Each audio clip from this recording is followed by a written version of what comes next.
¿Cómo están? Sí, sí, pudieron subir todos lo del resumen. El aula virtual, sí, ¿no? Sí, Ya. Bueno, entonces, empecemos. Ahora cerramos el caso clínico. Ya tenemos un diagnóstico, ¿no es cierto? Y vamos a ver las presentaciones de los compañeros que están exponiendo a cargo del caso. Ya, Doc. Doc. Ahí se ve la pantalla. Ahí ya estamos viendo. Sí, ya se ve.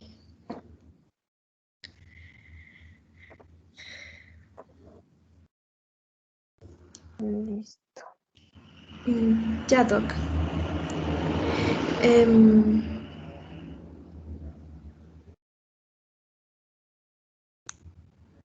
Bueno, continuando con el... Dame un minuto y ya comparto, André. Ya, Ya, no hay no se ve la pantalla.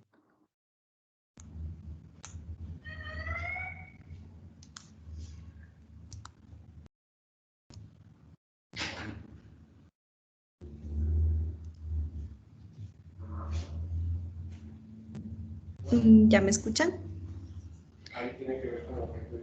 Sí.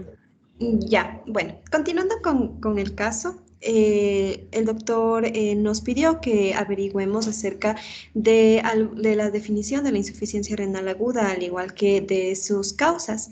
Pues, bueno, vamos a empezar hablando un poco acerca de la definición.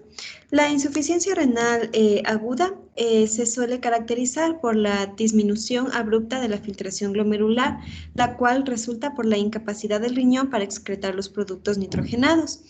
Y para mantener también la homeostasis de líquidos y electrolitos. Entonces, esta alteración en la función renal suele ocurrir posterior a la lesión de la misma, ya sea en túbulos, en los vasos, en los glomérulos, en el intersticio y también excepcionalmente sin una lesión demostrable o puede ser consecuencia también de la agudización en un paciente con enfermedad renal previa.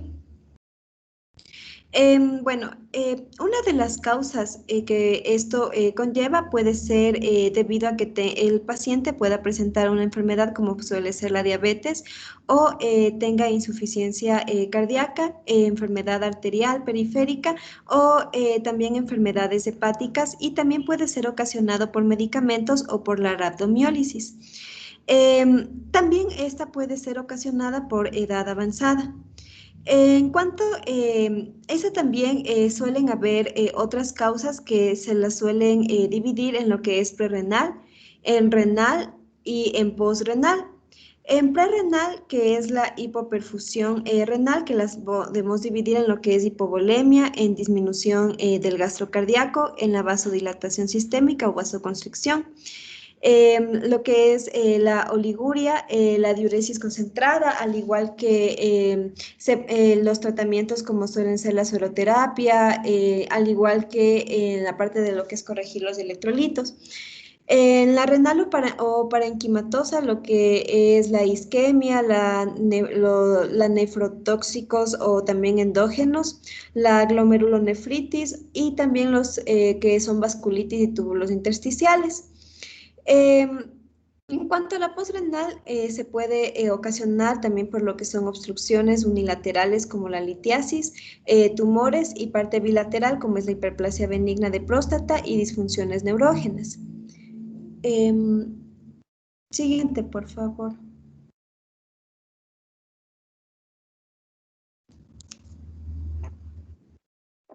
Bueno, ¿sí me escuchan? Sí, sí te escuchamos. Bueno, Sí, entonces, en sí, cuanto a escuchamos. la fisiopatología de la insuficiencia renal aguda, bueno, como ya mencionó mi compañera, la causa más frecuente de la insuficiencia renal aguda va a ser la prerrenal o también conocida como funcional, y esto se va a dar por la disminución del gasto cardíaco o hipovolemia. Entonces, sabemos que el riñón va a recibir el 25% del gasto cardíaco y del volumen sanguíneo que va a ser el flujo sanguíneo renal, que va a ser de 1250 ml por minuto.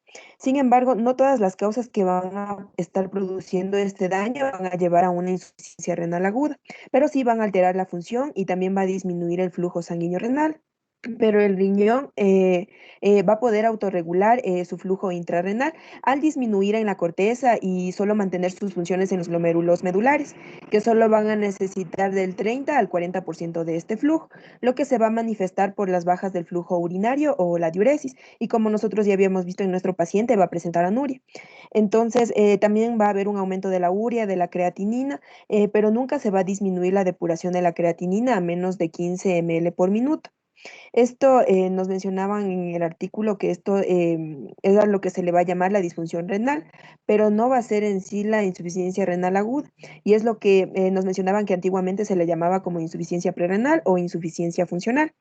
En ocasiones, los pacientes pueden tener el flujo urinario normal o aumentado, pero si la depuración de la creatinina de 1, 2 o 4 o 6 hasta de 12 o 24 horas es menor de 15 ml por minuto, pero esto también que esté añadido algún marcador elevado, si la paciente tiene insuficiencia renal aguda, poliúrica o de gasto alto. Entonces, esto lo que quiere decir es que para que exista la insuficiencia renal aguda, hay una causa que va a producir este daño.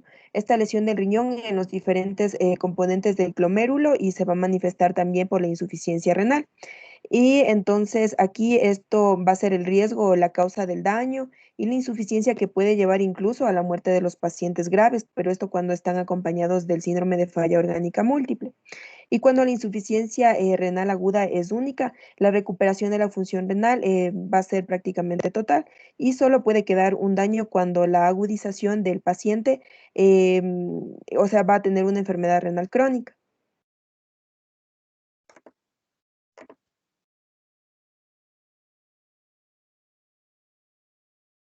No entendí esa última parte. ¿Puedes repetir, por favor?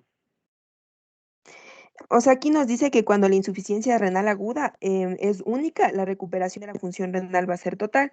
Y solo puede quedar un daño cuando la agudización en un paciente con enfermedad renal crónica está, o sea, cuando ya se va a presentar una enfermedad renal crónica, pero de ahí cuando es aguda puede ser la recuperación total.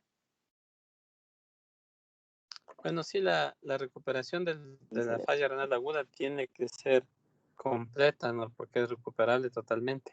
Sin embargo, cuando hay varios episodios de fallo renal agudo en el mismo paciente, ahí siempre van a quedar lesiones cicatrizales o dañadas en el o fibrosis renal que puede provocar que el paciente cada vez vaya perdiendo función renal y ya no llega a la tasa de filtración glomerular que, que era la inicial o la basal, ¿no? Entonces, en cada proceso de fracaso renal agudo, entonces ocurre, puede el paciente quedarse cada vez con menos tasa de filtración glomerular si es que vuelve a ocurrir ese proceso en el mismo paciente. Y me imagino que lo que quieres decir es que cuando está con fallo renal agudo, que cuando está con enfermedad renal crónica y ahí ocurre un fracaso renal agudo, entonces ahí sí obviamente el basal regresa al de la crónica.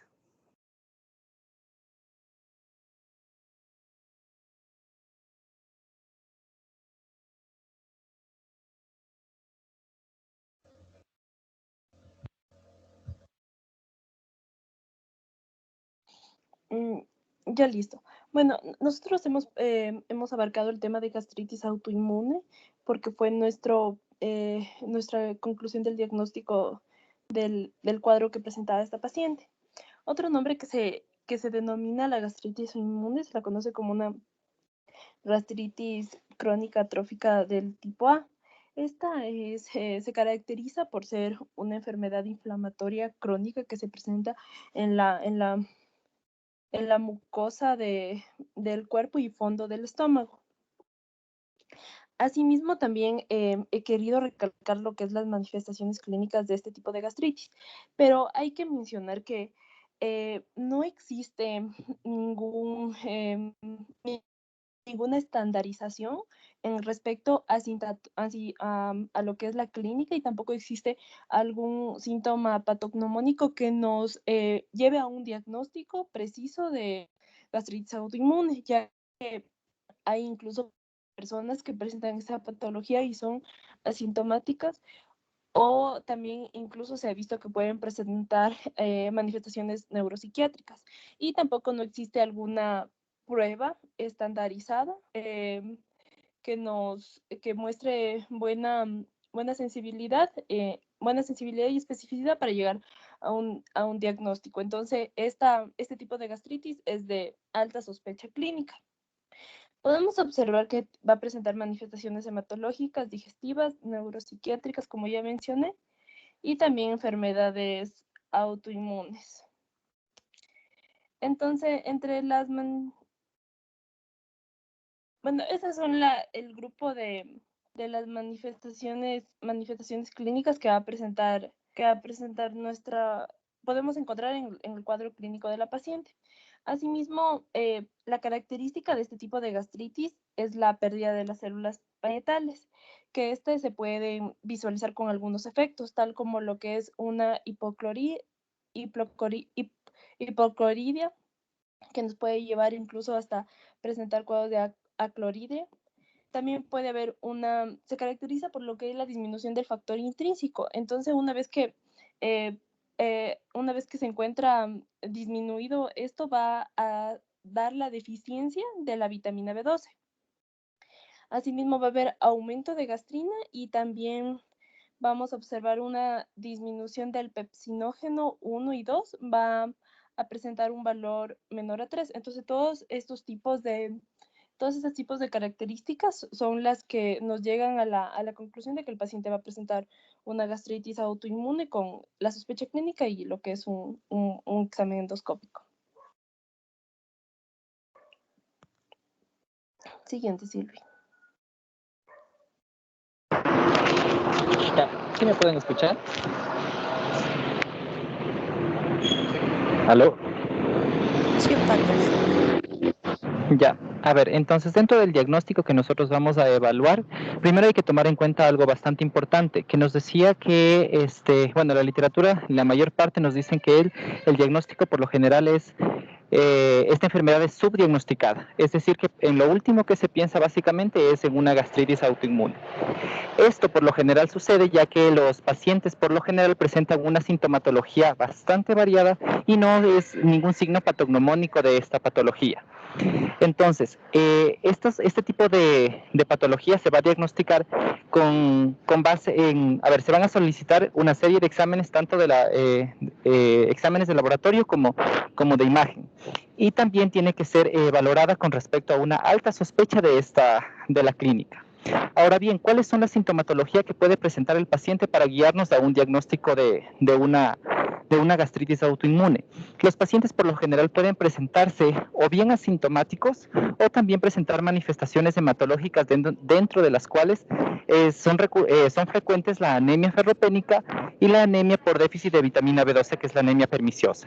También puede presentar sintomatología digestiva como la dispepsia y también síntomas neurológicos como ya lo mencionaron y también psiquiátricos. Ahora, para nosotros poder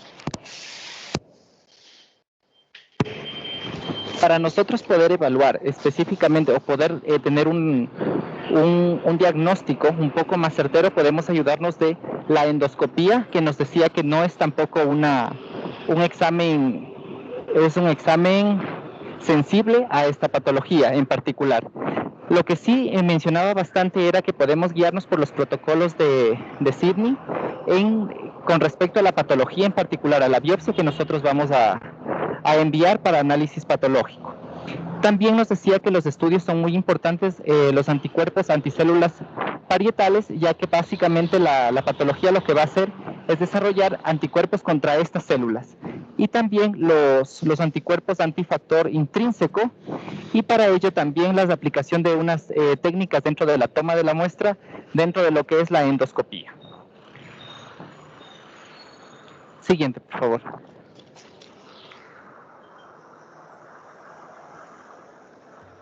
Ahora, el tratamiento está básicamente en tratar lo que es las consecuencias de la atrofia y a nivel corporal. Entonces, también va a ser pesquisar y ahí también la anemia, que puede ser la ferropriva o el déficit de vitamina B12. Entonces, se da lo que es la suplementación de lo que es la vitamina B12 por vía oral, pero básicamente es de preferencia la forma intramuscular y esta es lo primordial, educar a los pacientes para que acudan y para que se controlen y den seguimiento. Entonces, el tratamiento tradicional viene a ser 1 miligramo diario intramuscular por una semana, seguido semanalmente y por un mes, y posterior a esto cada 2 meses. Entonces, estas ampollas van a ser intramuscular día, en total de 3 durante una semana y luego mensual, como ya les dije, cada 2 a 4 meses. Pásale, por favor. Entonces hay un problema porque puede existir el síndrome de mala absorción de la cobalamina. Entonces, esto se va a dar por la imposibilidad de liberar cobalamina en los alimentos, por lo tanto, va a ser secundario a la gastritis autoinmunitaria. También se debe a lo que es el uso prolongado de los inhibidores de bomba de protones y puede estar asociado principalmente a lo que es el hipotiroidismo y también a la presencia de lo que es el Helicobacter pylori. Pásale, por favor.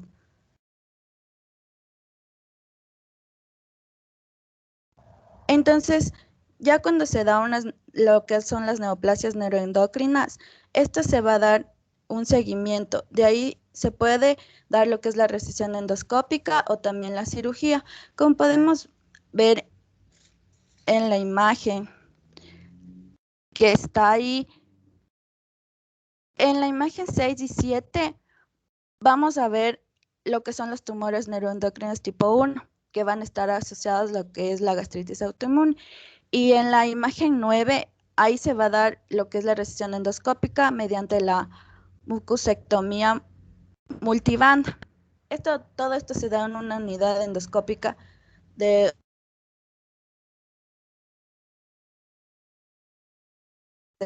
se pide que va a ser un antagonista del receptor de la gastrina, que lo que va a hacer es disminuir los niveles de cromogranina A, junto a reducir el tamaño y el número de los tumores. Puedes pasarle, por favor.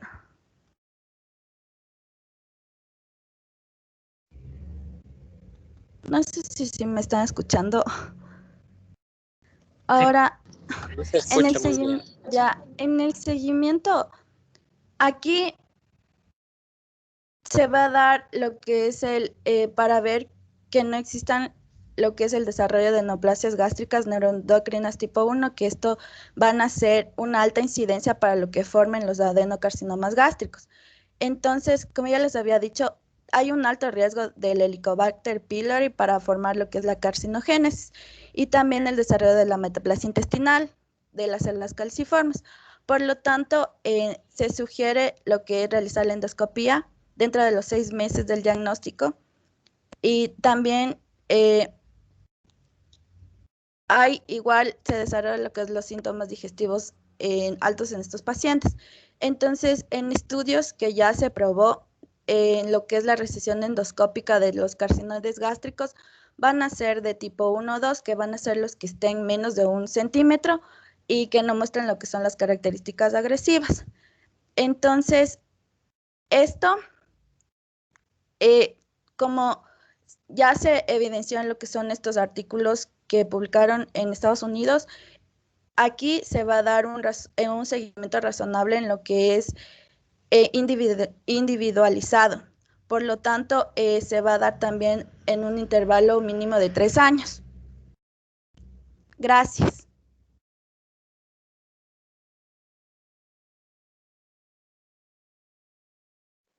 Bueno, y para el tratamiento de la insuficiencia renal aguda, nos mencionaba que más que nada esto de aquí va a ser con la terapia de reemplazo renal.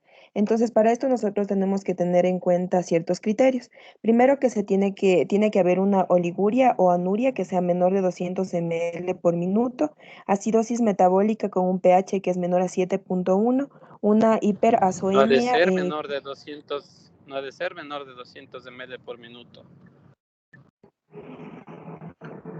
No, que eso estaba en el artículo del que consultamos.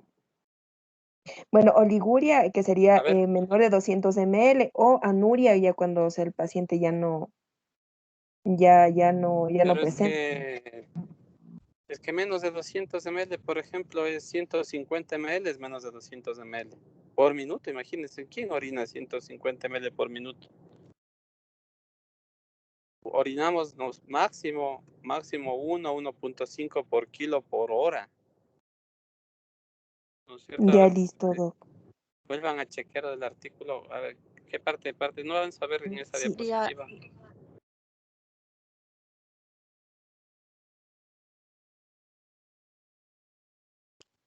ya, Doc, ¿Cuál es ya vamos exactamente el a ver. artículo? El artículo, les paso el artículo. Ya continúen y lean la parte. Sí, Doc. Bueno, también cuando se presenta una hipersoemia, es decir, se va a presentar un aumento de la urea y de la creatinina con un boom igual o Ok, mayor de continuamos. 80 miligramos por decilitro. También se puede presentar hipercalemia mayor a 6.5 miliequivalentes por litro, hiponatremia menor a 115 miliequivalentes o hipernatremia mayor a 160. También cuando se presenta hipertermia, anasarca, como es el caso de nuestra paciente que presenta edema generalizado, y también cuando se presenta el síndrome de disfunción orgánica múltiple.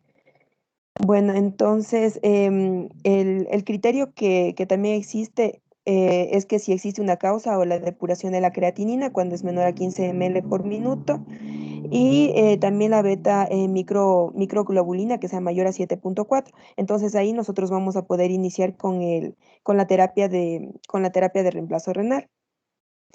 Esto también sin importar el volumen urinario y también la concentración de creatinina en sangre. Entonces ahí podemos iniciar con esta terapia. También nos mencionaba que no son necesarias las máquinas de flujo continuo. O sea, el nefrólogo lo que va a hacer es poder utilizar la hemodiálisis intermitente o una diálisis peritoneal o la plasmaféresis. Lo importante es que se conozcan las ventajas de cada una de estas y las complicaciones que se pueden presentar para poder realizar este procedimiento en el paciente.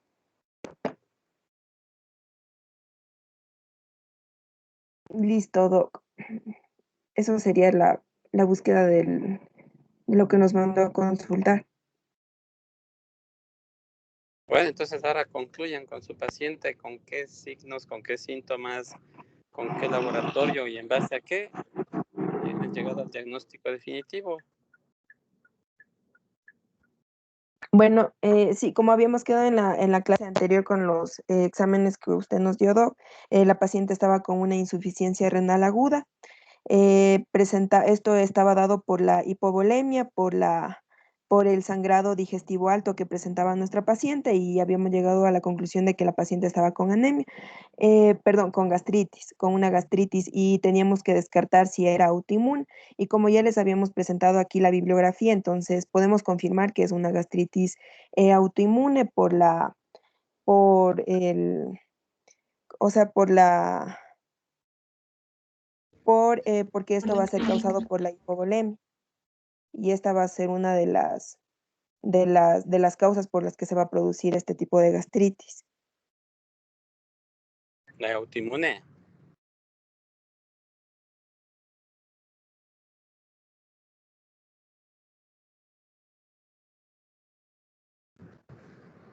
¿Cómo llegaron al diagnóstico de fallo renal agudo?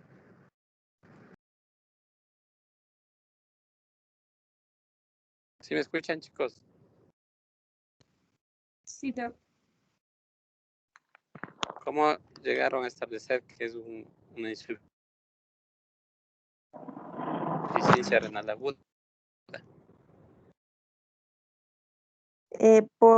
Doc, sería por la ¿Por qué no anuria es que crónica? presenta, por la anuria Los que presenta crónicos la también son paciente, anúricos. la nasarca. Los, los crónicos también pueden tener anuria y anasarca. Por la hipovolemia, Doc. Tiempo de evolución. El tiempo de evolución, sí. el tiempo de evolución, Doc. Ya, muy bien, tiempo de evolución, ¿qué más?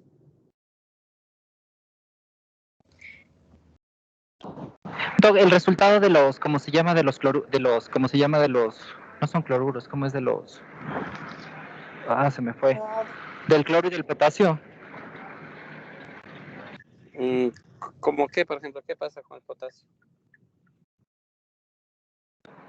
No están los niveles tan altos de potasio. Pero eso no diferencia entre crónicos y agudos. Eso, como les había dicho en la clase anterior, llévense bien metidos en la cabeza que el nivel, el valor o la gravedad de la urea, de la creatinina o el potasio, es decir, no es que mientras más alto estén los valores es más crónico, no tiene nada que ver. De hecho, esto es una paciente con insuficiencia renal aguda, ya ven con qué valor de creatinina llegó, ¿no es cierto? Entonces los valores no. ¿Qué más desorientó que es agudo?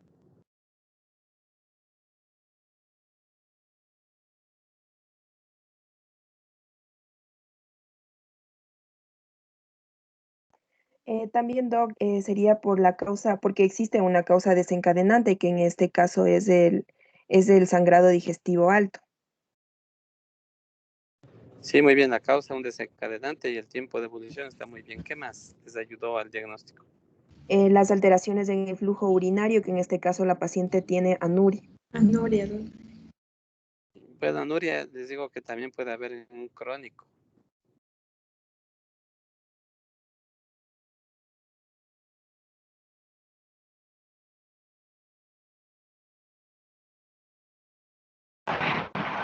Tal vez el daño glomerular.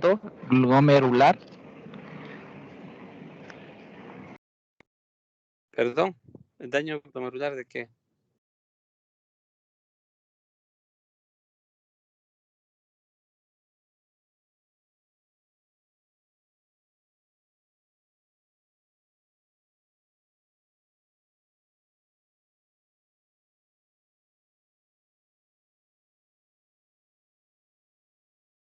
¿El daño glomerular de qué? No entendí.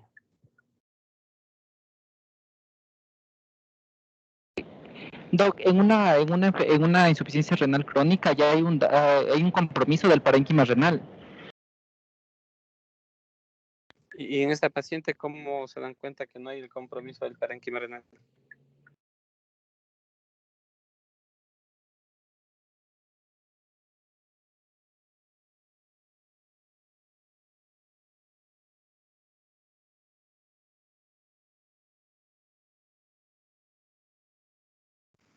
Doc, había puesto en la semana anterior había el examen del eco y el eco estaba con una buena relación córtico-medular. Exacto, el eco es también de ayuda, ¿no? Ese nos puede Sí, indicar daños estructurales macros, ¿no? Macroscópicos. Tiene características normales, entonces estaba en contra de enfermedad renal crónica. Muy bien, ¿que esta paciente tiene o no tiene indicación para diálisis?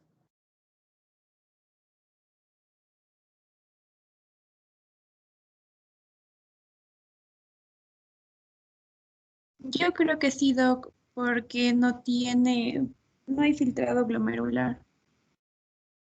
Sí sería, Doc, ¿Crees porque o tiene sí es, indicación? Doc, porque como les había mencionado, los criterios para que nosotros podamos iniciar con la terapia, dentro de estos estaban la anuria, también la nasarca que presenta la paciente, y aquí nos mencionaban que cuando existe uno de estos, de los 8 criterios que les había mencionado, entonces uno tiene que pensar en utilizar esta terapia. Acuérdense que la paciente está en edema agudo de pulmón, ¿no? Ese es un criterio de una urgencia dialítica. Sí, se había que hacer diálisis. Sí, Doc. Muy bien, ¿alguna pregunta que alguien del curso tenga sobre este caso? No sean los chicos que presentaron.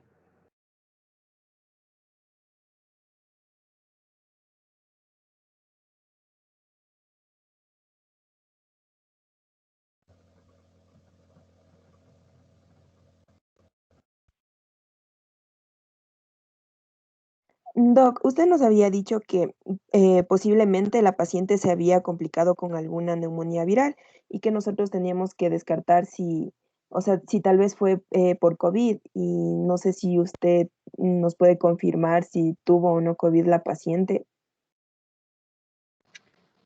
¿Qué creen ustedes por clínica? ¿Tuvo o no tuvo COVID? Posiblemente sí. Sí, Doc. ¿Sí o no? Sí, porque se Sí. complicó bastante el cuadro. ¿Pero qué otros datos les ayuda a diagnosticar el COVID? La leucopenia, Doc. Sí, La leucopenia con linfopenia, ¿no? leucopenia. Que es medio típico. Pues sí, esta paciente sacó una prueba de IgM, IgG positivas y luego el hisopado positivo. Terminó en terapia intensiva, ¿no?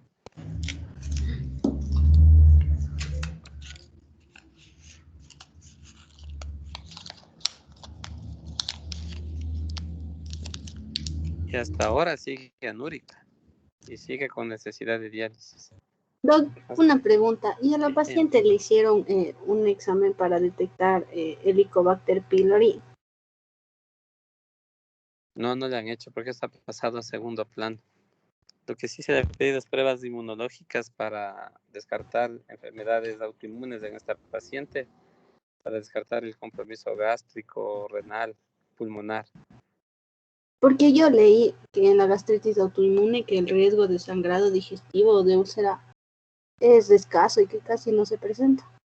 Entonces debería Sí, tener una coinfección por Helicobacter. Ajá, yo también tenía la misma duda, Doc. Sí, hay la presencia o no de Helicobacter no descarta la gastritis autoinmune, ¿no? Y lo que en ella hay que pensar también es que también era una paciente que estaba, digamos, con un proceso infeccioso séptico. Y recuerden que el coronavirus no es, el COVID no es una infección local, es multiorgánica y también provoca daño gástrico, daño pancreático. Entonces, de pronto, sobre una base de una gastritis ya presente en la paciente, esto agravó y luego se prolongó, porque con el daño renal también suben los azoados y la uremia es como un círculo vicioso, también provoca sangrados digestivos, disfunción plaquetaria, las plaquetas no trabajan bien, etcétera, etcétera. Es una cadena, una cascada de complicaciones.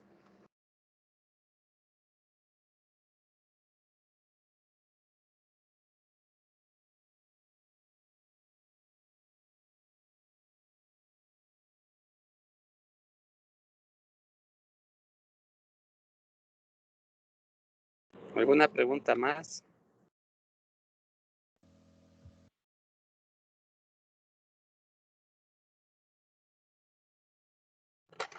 ¿Qué les ha parecido el caso clínico?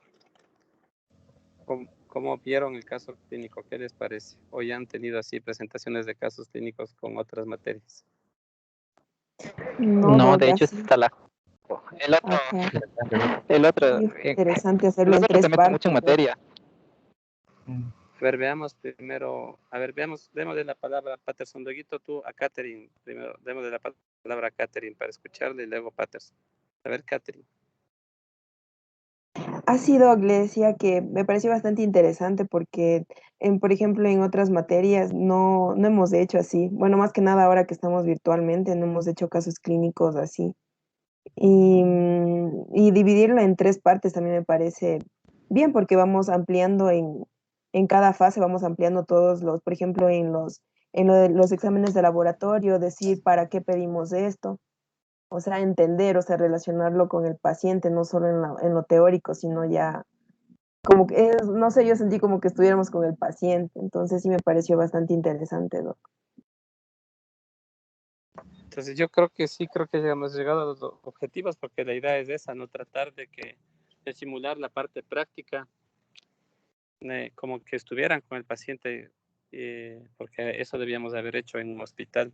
Espero que hayamos podido simular algo casi, nunca va a ser igual, pero sí algo parecido. Patterson, ahora sí te doy la palabra. O sea, la verdad a mí sí me gusta por la realidad del asunto, ¿no? No nos metemos tanto en materia, o sea, los exámenes de laboratorio se van dando conforme nos van llegando y vamos resolviendo el caso. Y no nos metemos en preguntas pico ni ninguna cosa de esas que no me gustan, la verdad.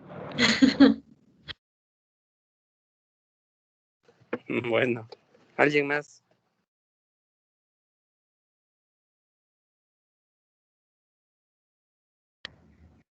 Yo creo Doc, que sí